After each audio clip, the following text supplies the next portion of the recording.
Colts Nation, if helmets or helmet accessories interest you, make sure to go to greengridiron.com and use code INDSYN at checkout to get the discount code with it. Whether it's mini helmets, full-size helmets, visors, clips, whatever it may be, different face masks, different variations of helmets, alternate helmets, whatever the case, you can get it at Green Gridiron. And again, that's code INDSYN at checkout for the discount. Thanks for stopping by for another video, and now let's get into it.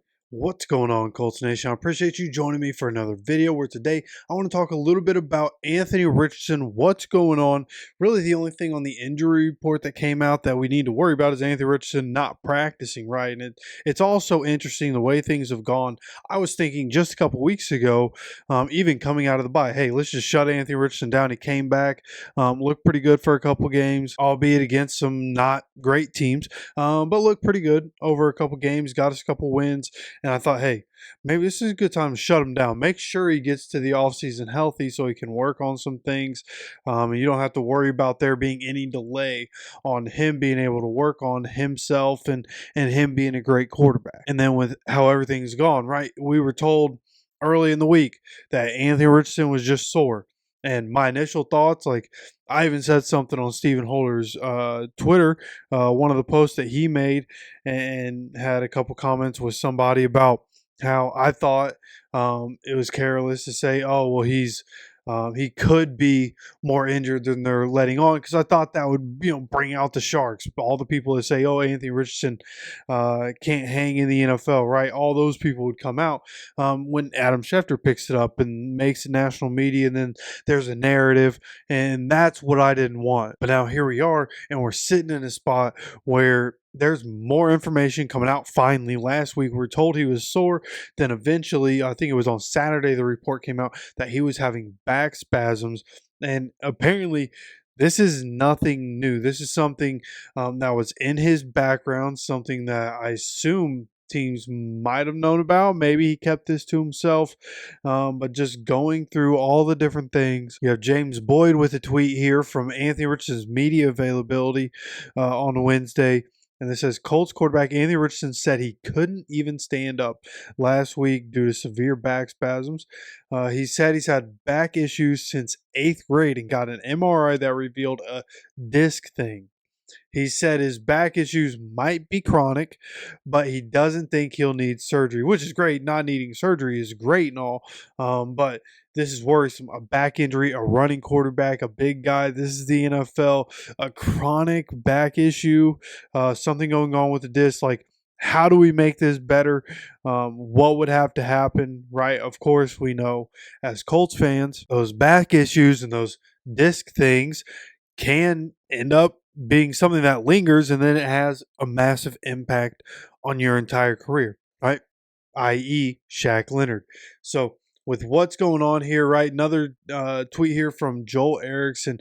Richardson says last week on Tuesday, he really couldn't walk. Said he was crawling around his house. Had an MRI. Doctor said it was a disc thing that got triggered last week. And then, of course, Ari Miroff, the last tweet that I have on this subject says Colts quarterback Anthony Richardson revealed that he was unable to walk and had to crawl around his house due to his lower back issue last week. An MRI later showed a disc problem that got triggered the wrong way. Richardson says he feels much better now. Quote, I'm standing up now. So obviously, it's better he was able to be on the sideline cheering on the team over the weekend. Even though there wasn't much to cheer for, but he was there on the sideline. But I'll tell you what, this is everything. Like all the people that are out on Anthony Richardson and think that, he's just made of glass and he's too soft and whatever the case may be. Boy, this is all the ammo those people need. And this is really, this is going to be their kill shot. If this comes back to be something that really affects him, even through this offseason, through any portion of his career, right, stops him from having a longer career. Going to be very interesting to see what happens. The fact that this came up, it's just there's a lot of things to consider when a possible chronic back issue. Something could be wrong with the disc in his back. And what impact could that have on his career? makes you start to look at some things, right? Like I still want Anthony to be able to be healthy this offseason and be able to work on himself and be able to develop and come into next year and really start to prove a lot of people wrong. But will he get that opportunity? Will he be able to go through this offseason without that back being an issue? And will he when will he be able to start working again? Right? Like, I mean, is he going to practice this week? I assume he's not playing. You might as well not play him this week, especially for draft position, and that's its own conversation, right? But right when you look at it, hey, let's go get like a top 10, top 12 pick. Go get Tyler Warren. Let's try to get in the best position possible to go get tight end Tyler Warren if you're still planning on building around Anthony Richardson. And that could, who knows what's going to happen. There are different reports coming out about different things right now. A lot of news surrounding the Colts with our season basically over. The offseason conversation has already started, and there are some things on the horizon, some other things that we need to talk about that I've seen come out, and you may or may not have seen already, but we definitely got to talk about it. So make sure you subscribe with notifications on so you get notified anytime we have any more content, news, updates, go live, whatever it may be. Make sure you have notifications on for it. Of course, I appreciate you stopping by for another video. And as always, take care of yourself, take care of each other, and go Colts.